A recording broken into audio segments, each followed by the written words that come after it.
that I keep trying to get them to put in the games is the Deadpool Spidey relationship. I was like, I'm just trying to kiss you, whatever. I'll just play him darker. It's hard.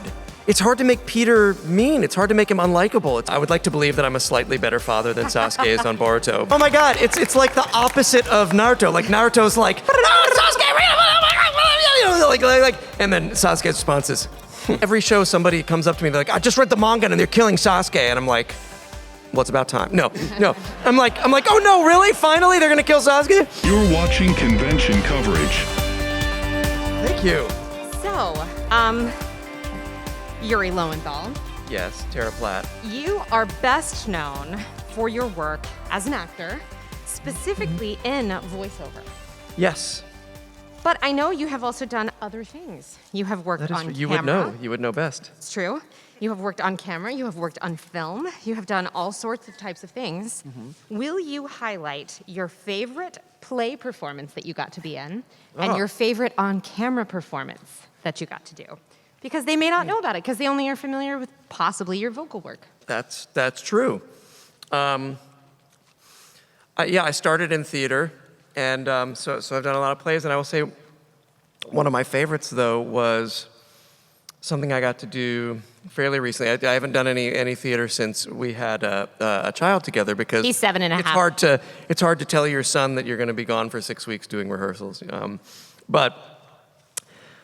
I did a play called Taste that was directed by Stuart Gordon. Any of you horror fans out there know Stuart Gordon from having directed Reanimator and a bunch of other stuff. Stuart was like, I always loved Stuart growing up, and a big horror fan, and so it was great to work on the play. But it was based on a true story about, and it's going to get grim here for a second, folks, about these two guys who met on the internet. That is grim. That's grim. I know. Oof, the internet is grim. But it's sort of like a dating site, but it was like a weird dating site. And one of these guys had always wanted to eat someone. You mean cannibalism? Cannibalism. And the other guy had always wanted to be eaten by someone. So it was this beautiful love story. So wow. It's like this. Wow. Yeah, it was sort of the play was basically what happens on that first date. So it was kind of amazing and perfect for Stuart. And then. You didn't want to include Humphrey Bogart? I'm just asking. The play that I did after that, I got to play Humphrey Bogart, who is a big hero of mine. It was a play called Something Truly Monstrous that was also based on a true story, apocryphal Hollywood story about Humphrey Bogart and his friend Peter Lorre going off and stealing the corpse of another famous actor who had just died. It's a story that's been bandied about Hollywood for forever. And I feel like thematically there's a lot of horror and noir and death Darkness. and gore and darkness in I think it's because I had a happy childhood and I needed to balance it somehow. So I love I love intense, like dark and grim things. I love it. Well, now we all have a little more glimpse into what makes you happy on stage. So for television and film, what is possibly one of your favorite or favorites? I mean, I got to do a couple of episodes on the Terminator show, Terminator: The Sarah Connor Chronicles, and I'm a big sci-fi fan as well. So that was super fun. And the episode was written by a college friend of mine, so that was like extra fun. But then 5 years ago now, I got to do this insane thing that was kind of like a play and kind of like a TV show called Orbital Redux. Sci-fi. Did any of you guys see that or know what it is? Did anybody see Orbital Redux? Did anyone see Orbital? Okay. Oh my gosh, you guys are in for a treat. It's so This is great because you can't watch it live because what we did is it was a weekly sci-fi show that we shot and streamed and performed live every week. So all the special effects. But I want you to understand, it was TV show quality. It looked like Battlestar Galactica, but it was live. Yeah. All the performances were happening simultaneously, and they had multiple cameras shooting everything at the same time. So the editing team was editing live as if you would be doing like watching an award show. Watching an award show where it was like, go to camera 3, go to 6, zoom in, do that. Like they were doing it with all the cameras. I don't even know how many cameras you guys used. 10. 10 cameras simultaneously for a live TV series drama that looked like you're watching Battlestar Galactica. It was insane. Yeah, and we practiced it like a play. We rehearsed it like a play. There was a lot of moving parts. All the special effects were done live. all the music was performed live by a band on the soundstage while we were doing the show. Like everything that could possibly be live was live. It was terrifying. I'll be totally honest with you. It was the scariest thing I've ever done as a Although performer. I think one of my favorite things was there was a stunt that needed to be performed, and Yuri called in his stunt double from the Spider-Man video game team to be his stunt double for Orbital for the spacewalk because they needed Yuri's body to be in two places at the same time.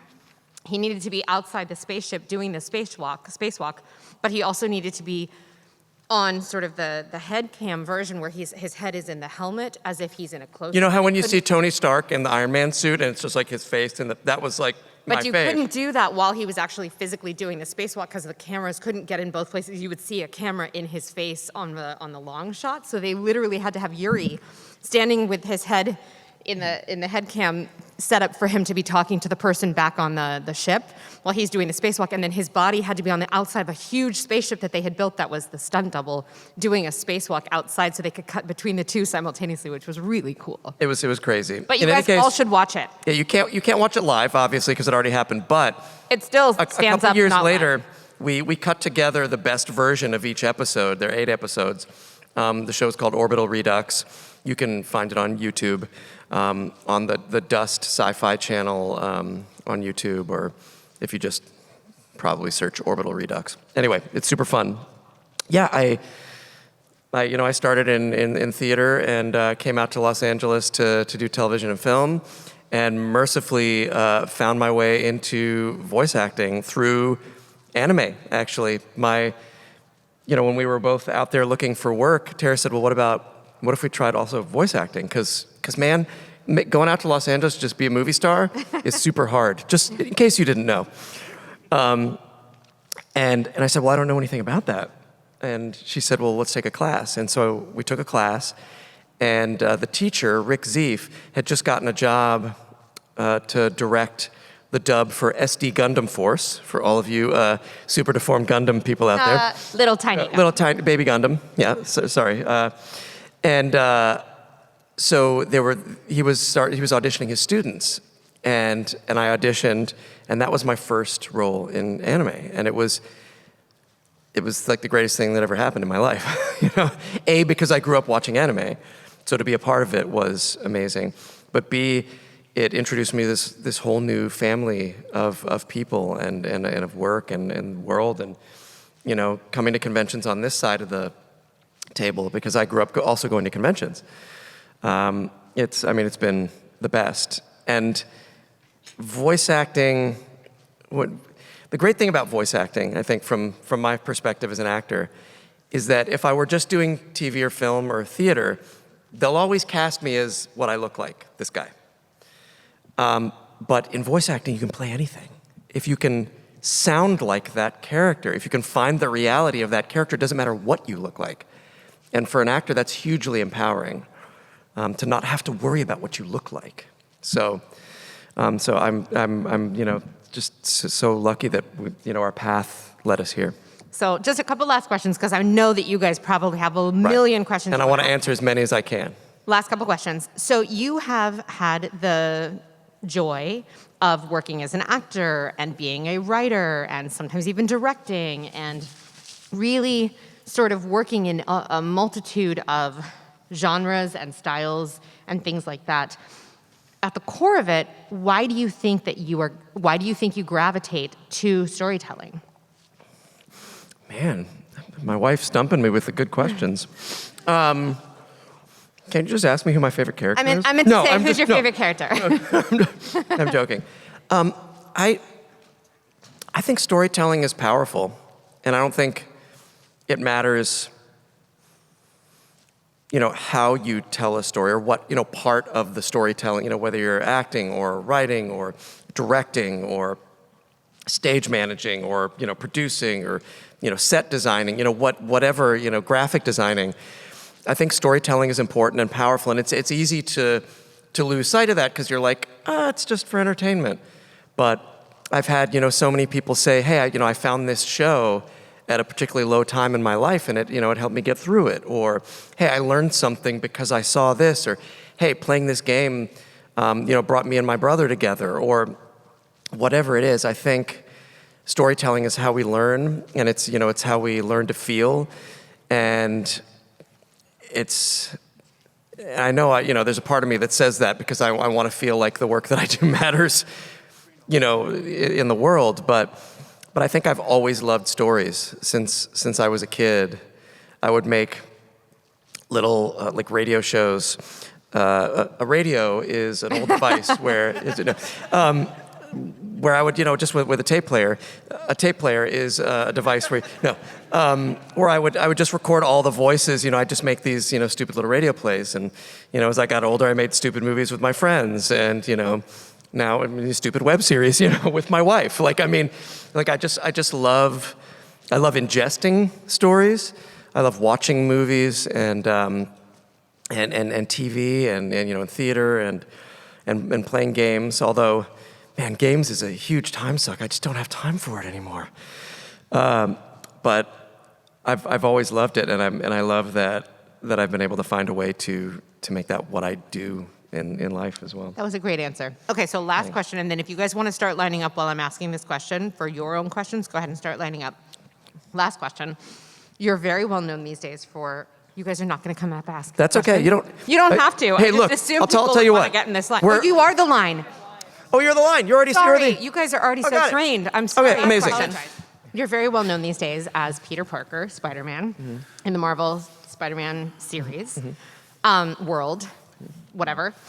What do you think you have learned from being able to be Peter that has helped you in your own life? What has Peter given you? What has his gift been to you from getting to experience being Peter? A couple of things. One, I've been like a comic book nerd kid my whole life. And so giving me the gift of getting to be a part of that in a big way is just huge for my little nerd heart. But also, Peter has this relationship with responsibility that is kind of similar to mine. Like, growing up, I knew responsibility was a big thing for my dad. And I kind of overdid it. And I learned, it's good to be responsible, but I learned sort of a twisted version of that, in that the more responsibility I could take, the more people would love me, or the better I would be, which is good up to a certain point. But much like with Spider-Man, with great power comes great responsibility. I hate to say it, it's a curse. If you were to ask me who Spider-Man's greatest villain is these days, I'd be like, Uncle Ben is Spider-Man's greatest villain. You'd be like, what? What are you talking about? Because Uncle Ben said, with great power comes great responsibility, and Pete took that on to mean, oh, my power is so great, I have to take care of everyone. And let's be honest, you can't. You can't. So Peter is always going to be sad because he can't save everyone. And I grew up also being like, oh, the more responsibility I take, even if nobody's giving it to me, I'll take responsibility for things that I have no business taking responsibility for. And it's something I've actually had to try to fix in my life. And what I love about the Peter in this game is, and I recently reached out to the writer, John Paquette, who wrote the first game and was the head writer on the second game. There are a lot of brilliant writers who work on the game, but he was sort of like at the top. He came up with the line, the Aunt May's line from the first game, which they stole for No Way Home, by the way, and gave no credit to John Paquette. I'm here to say it. When you help someone, you help everyone. And in a way, it counters Uncle Ben's curse. And he didn't do it on purpose, but Uncle Ben probably didn't do that on purpose, but also John Paquette did not do that on purpose. But I said to him, you realize it's sort of, if you look at with great responsibility, or with great power comes great responsibility as a curse, Aunt May saying, when you help someone, you help everyone, is an attempt to heal that, because you don't have to save everyone. You just gotta concentrate on one person at a time. She gives you the antidote. She gave me the antidote, the antivenom, if you will. Mm-hmm. And I know you will, because you're very patient with me. But so so I've tried to. So that is the gift that Peter has given me in this game, and that John Paquette gave me in this game, is to try to concentrate more on not having to take responsibility for everything, because it's a zero-sum game. Have you played Spider-Man 2? And if so, what is your favorite scene from the game? Full disclosure, I still have not played Spider-Man 2.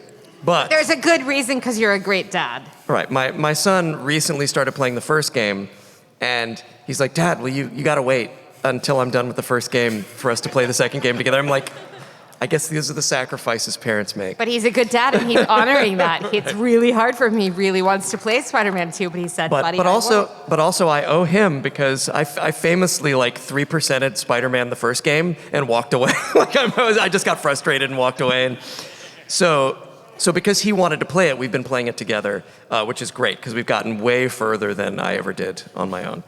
But Insomniac does this cool thing where after the game comes out, they stitch all the cinematics together. Or some, as much as they can. Yeah, as much as they can. Otherwise, it'd be way too long.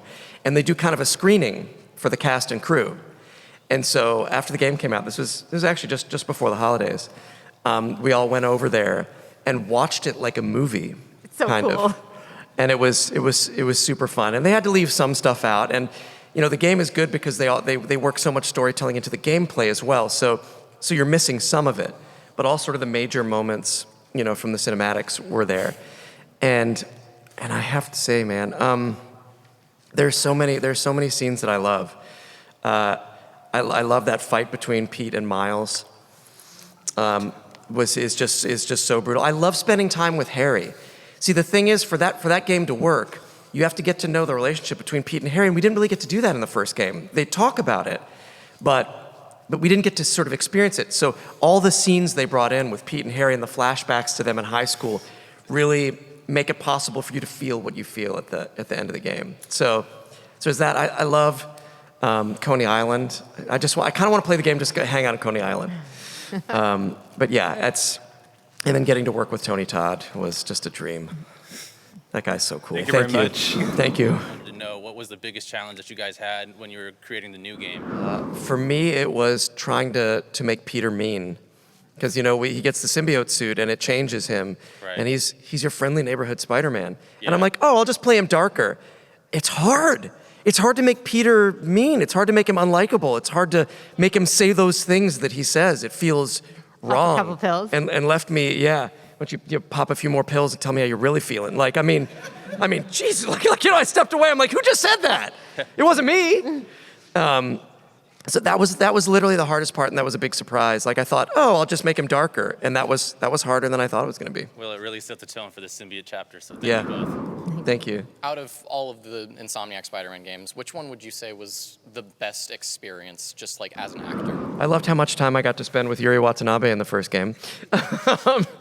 And I mean, it's always hard beating that first experience.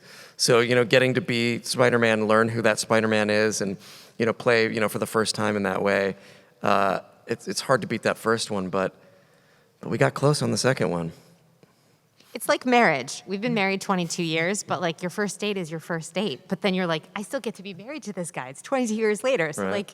it's comparing different things. So I they're both hope great. to be married to Spider-Man for a good long time, forever if possible. I'd do this forever if I could. If you had to meet a Spider-Man, which one would you meet? And don't say your own. Pabrita Pabarkar from Mumbattan. He was my favorite Spidey in that movie. He was so good. Yeah. He's just a silly, funny little guy. He Because really is. you want some coffee Right. with your... Yeah, with it, right, cream, room for cream in my coffee. Thank you for everything you do. Thank you. Since you've mentioned growing up as a Spider-Man fan and a comics reader, do you have a favorite Spider-Man comic, and what is it? Bendis has done such great work Ultimate with Spider-Man Spider-Man, got me into both comics. Peter and Miles. Yeah. And I was also, knowing that we were going to be getting into Craven on this next game, I was like, how much are they going to pull from, Craven's Last Hunt? Incredible book. Which is such a great story. I don't know. It's hard to pick one. The one thing that I love from recent years in reading Spider-Man, because I will say there are huge holes in my Spider-Man mythology. I grew up reading a lot of Spider-Man, There's and then for thousands of years, comics. yeah, for years didn't read any Spider-Man, and so I still the whole Ben Reilly Spider-Man clone, Scarlet Spider, like that. There's still like a lot of that stuff that I have to ask my friend Coy. Do you know Coy Jandro? He does a lot of he does a lot of Spider-Man. I'm like Coy, tell me about this, because he's like the biggest Spider-Man fan in the world. I'm like, hey, tell me more about Ben Reilly. I don't know enough about Ben Reilly. He's my go-to call when I'm in trouble. But one of the things that I have fallen in love with in reading Spider-Man in recent years, though, that I keep trying to get them to put in the games, is the Deadpool Spidey relationship, which I think is just it's terrifying and adorable and hilarious and naughty and like it's so much fun. And I dream of like me and Nolan North, like getting to riff in a game and do like Deadpool and Spidey. Mostly, yeah. Like even if it's just a side mission of Spidey trying to get away from Deadpool, like Just a chase scene where you're right, being chased. Exactly, just being chased by Deadpool. Leave me alone. I'm trying to save the city. Exactly. And Deadpool's like, I'm just trying to kiss you. Whatever. Just give me a hug. So yeah, I wish we could get some of that in the but yeah, that's it's the beauty of Spider-Man. There's so many stories and so many characters and so many villains. So many different interpretations. So many different interpretations, yeah. So thank you so much. Thank you for saying that. Great question. Which Spider character has your favorite sense of fashion? This is a good question. It's not the, what is it? It's the friends we made along the way. It's the suits we wore along the way. I'm a big fan of the advanced suit because Classic. I feel some ownership on that. I'm like, that's my Spider-Man. So it's hard not to go with that first. But being a Spider fan, there are other suits that I like, and just being a fan of stuff because they came up with some really interesting suits that you wouldn't have normally found. I love Spider-Punk. I love Hobie. I love Spirit Spider just because I was always a Ghost Rider fan, and it's so weird. It's so weird to play as in the Spirit Spider suit. I love the Kamen Rider suit, like the Spider Rider suit. That's my son's favorite. Like he loves playing the Spider Rider suit. And in the new game, obviously the symbiote suit is dope. But I love, and I think that they must have done this because they know how much I love Moon Knight. I'm a huge Moon Knight fan. And so when I found out that you get the Arachnite suit, with the thing, I'm like, did you guys do that for me? They probably didn't, but I actually can't. One of the things I'm really excited about playing the new game is just to play with the Arachnite suit. So maybe Arachnite would be mostly my style. It's just enough cape. Just enough cape. Well, thank you. Best of luck. Thank you. If you could have one power in the real world without all the drama, would you rather have all of Sasuke's powers or all of Spider-Man's powers? I think all of Spider-Man's powers. I would have to. They seem more helpful than most of Sasuke's powers. I couldn't Susanoo myself a sandwich, but I could whip the bread. That's yeah. That's awesome. Yeah, Thank good. you. That's an awesome question. What's your favorite moment about Sasuke? One of the things that I love is that from the end of Shippuden into Boruto, I also became a father, just like Sasuke. And so that was one thing that got us sort of close together. Was that shared experience. And I would like to believe that I'm a slightly better father than Sasuke is on Boruto, but Awesome. but it's been great. All right. What is your favorite line in the Naruto series? Oh man. That's tough. That's a good question, and it's good to see you again. I think, nothing says Sasuke like this line, and this line comes up a lot in Naruto. This might be Sasuke's most common line in the series. Ready?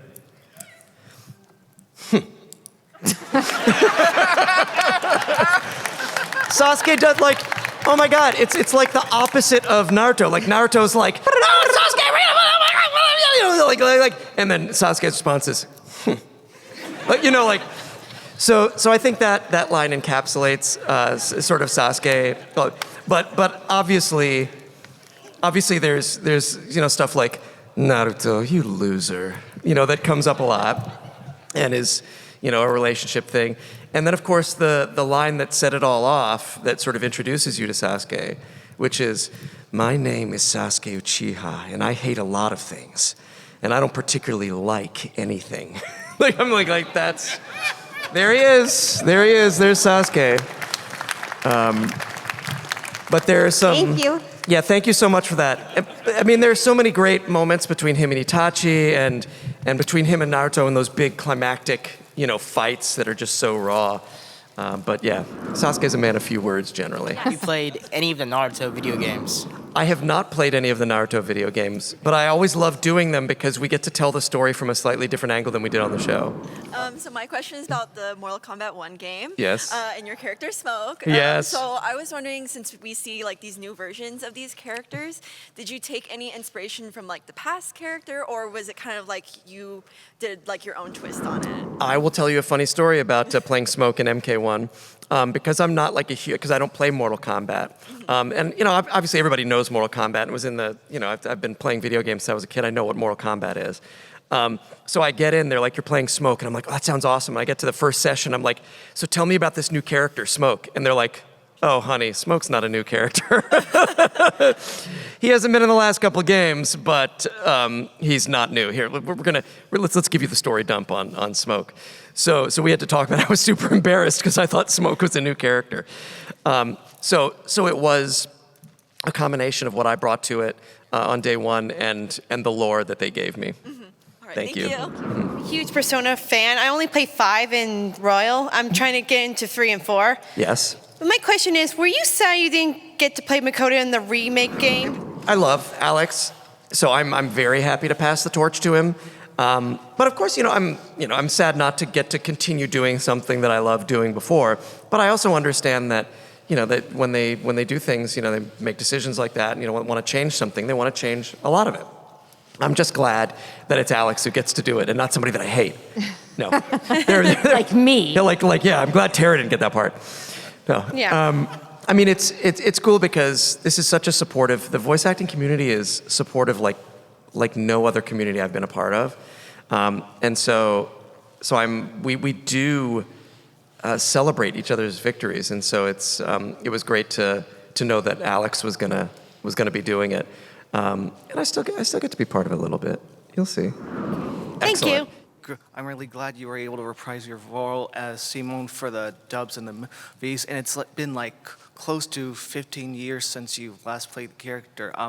When you were called in to reprise that role 15 years later, was there any like pressure, or felt like you were gonna get rusty coming back into a role you haven't played in like decade? Absolutely. Coming back to do more Gurren Lagann, for the 2 films, to finally dub those films, I was super nervous because the show is, beloved, and I love the show, and I kind of didn't want to mess with it. I was afraid of it not being as good as, when we did it the first time.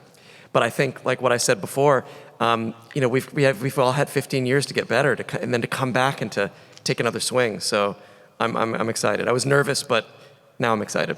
Thank you. Thank you. Mm-hmm. Yes. You're good.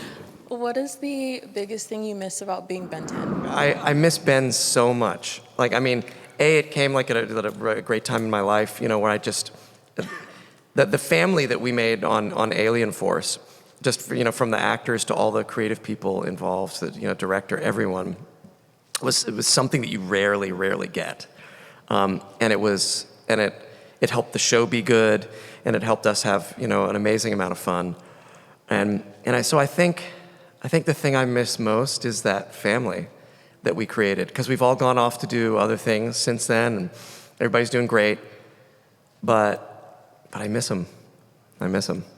So yeah, my Ben 10 family. I miss all those people involved. Right. Thank you for asking so that. much. Of course. Because if each of you could be one of the aliens from the Omnitrix in real life, what would it be? Accelerate so I could get a lot done. Yeah, that's good.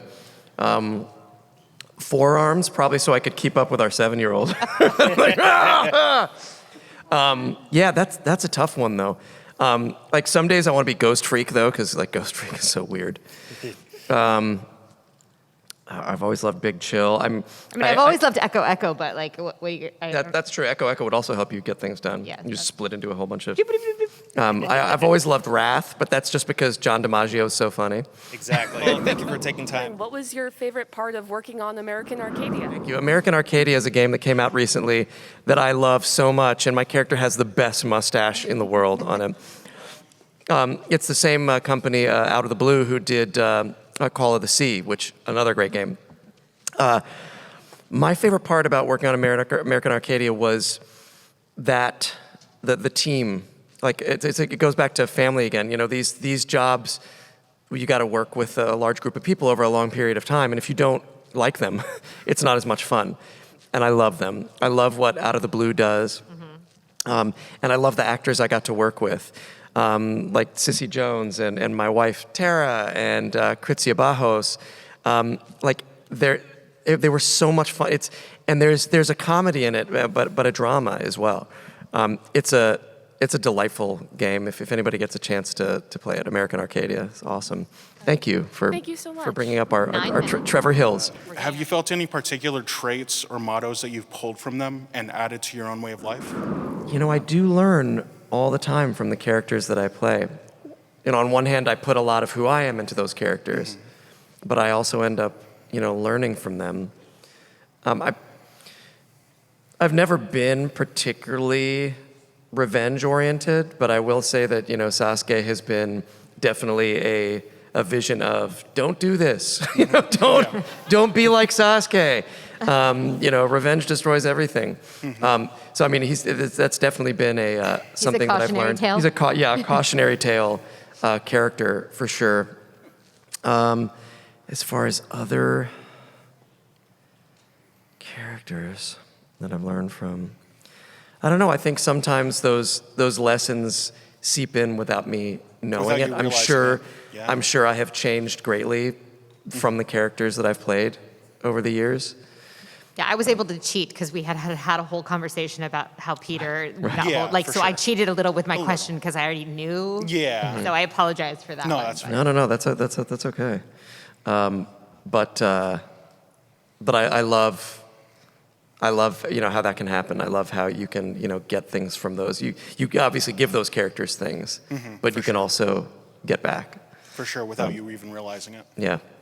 Thank you so much. Oh, thank you for that question. Is there any particular point in your life you think you're going to come in, for both of you guys, pass on the torch with, like, say, Sasuke, Spider-Man, like any characters, or do you hope that you will stay these characters for many more years? Because, like, with Boruto still going on, Spider-Man's possibly going to keep going on. Like, any characters you were like, no, this is until they tell me no, like, you're done, or like, do you guys hope to pass on the torch? that is such a hard question because I think we love what we do, so we want to keep doing it because it's fun. It's like, why would he want to not be Spider-Man anymore? Right. But at the same time, like, we do recognize that at some point the franchise needs to change something or something needs to. I mean, so yes, at some point you pass the torch because that's just how the world works. Yeah.